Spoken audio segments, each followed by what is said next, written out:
Fikir, macam mana syarikat-syarikat besar tu bina pasukan yang hebat-hebat belaka? Adakah ia cuma nasib baik? Jawapannya, dah tentulah tidak. Sebenarnya, di sebalik setiap pasukan yang berjaya, ada satu plan induk yang sangat teliti. Dan itulah yang kita akan bongkar hari ini, perancangan sumber manusia. Jom kita mulakan.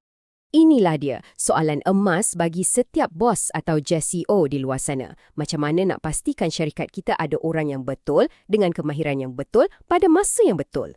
Ia bukan soal magic dan pastinya bukan nasib. Ia adalah satu sains atau lebih tepat lagi, sebuah perancangan yang strategik. Dan perancangan strategi inilah yang kita panggil sebagai perancangan sumber manusia. Inilah jawapan kepada persoalan besar tadi tu.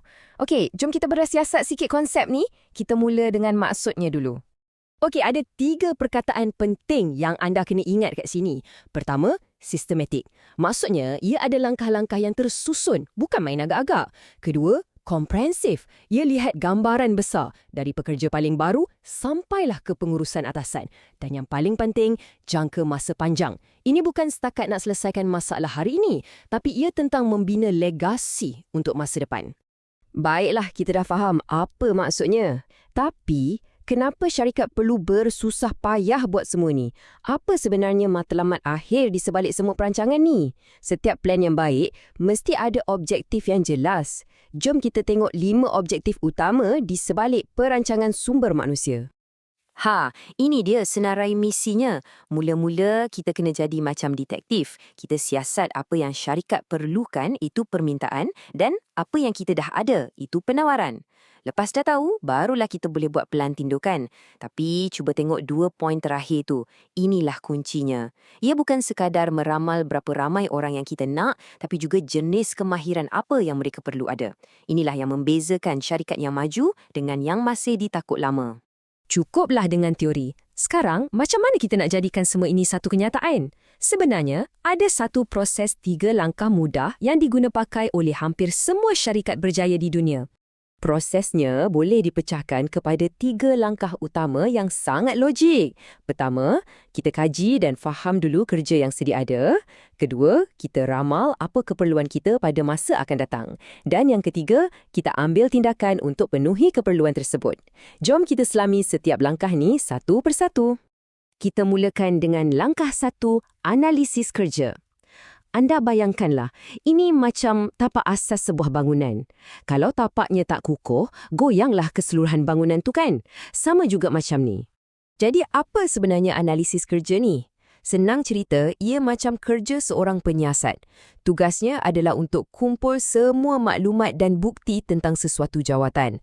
Apa tugas harian dia, apa tanggungjawab besar dia, dan apa kemahiran yang wajib dia ada untuk berjaya. Semuanya tentang kumpul data dulu sebelum buat apa-apa keputusan.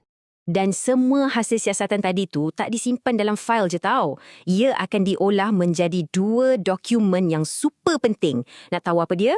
Jom kita lihat. Ini dia bezanya. Senang je nak faham.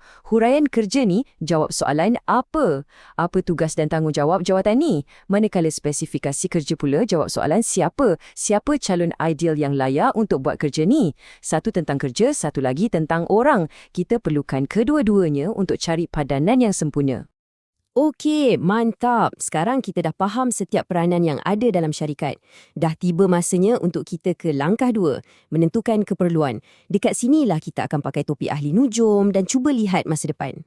Perkataan kunci dekat sini ialah kualitatif dan kuantitatif. Maksudnya, kita bukan saja tanya berapa ramai orang yang kita perlukan, itu kuantitatif. Tapi kita juga kena tanya, apakah jenis kemahiran dan kepakaran yang kita perlukan? Itu kualitatif. Ini melibatkan analisis bakat yang kita dah ada dalam syarikat dan juga apa yang ada di pasaran luar sana. Jadi, macam mana HR buat ramalan ni? Mereka ada alat-alat khas. Contohnya, carta penggantian. Ini macam pelan rahsia untuk jawatan-jawatan penting. Siapa yang akan ambil alih kalau pengurus besar tu tiba-tiba berhenti esok? Manakala inventori kemahiran pula, ia macam satu pangkalan data superpower syarikat yang senaraikan semua kemahiran yang setiap pekerja kita ada. Inilah namanya perancangan strategik. Kita dah analisis, kita pun dah meramal. Sekarang tibalah masanya untuk bertindak. Selamat datang ke langkah 3, memenuhi keperluan. Di sinilah segala perancangan tadi akan membuahkan hasil. Di peringkat akhir ni, pengurus HR akan tengok jurang yang wujud. Contohnya, kita perlukan 10 jurutera AI, tapi sekarang kita cuma ada 2. Dari situlah keputusan besar akan dibuat. Adakah kita perlu rekrut 8 orang lagi dari luar? Atau kita boleh latih semula pekerja yang sedia ada? Ataupun mungkin gabungan kedua-duanya sekali? Inilah masanya strategi sebenar dibentuk dan dilaksanakan. Jadi, itulah dia ceritanya. Kita dah lihat apa maksud perancangan sumber manusia, kita dah faham objektif-objektifnya dan kita dah pun bedah proses 3 langkahnya. Analisis kerja, tentukan keperluan dan penuhi keperluan. Semuanya saling berkait untuk membina sebuah pasukan yang padu. Sebelum kita akhiri perkongsian kali ini, saya nak tinggalkan anda dengan satu soalan untuk difikirkan. Cuba bayangkan sebuah syarikat yang beroperasi tanpa semua perancangan ini. Agak-agak, apakah risiko yang mungkin dihadapinya? Kekurangan bakat? Kos pengambilan pekerja yang melambung tinggi? Atau paling teruk, kegagalan untuk capai matlamat bisnes? Fikirkanlah. Sebab perancangan sumber manusia ni, ia bukan sekadar satu proses HR. Ia adalah nadi kepada kejayaan sesebuah organisasi.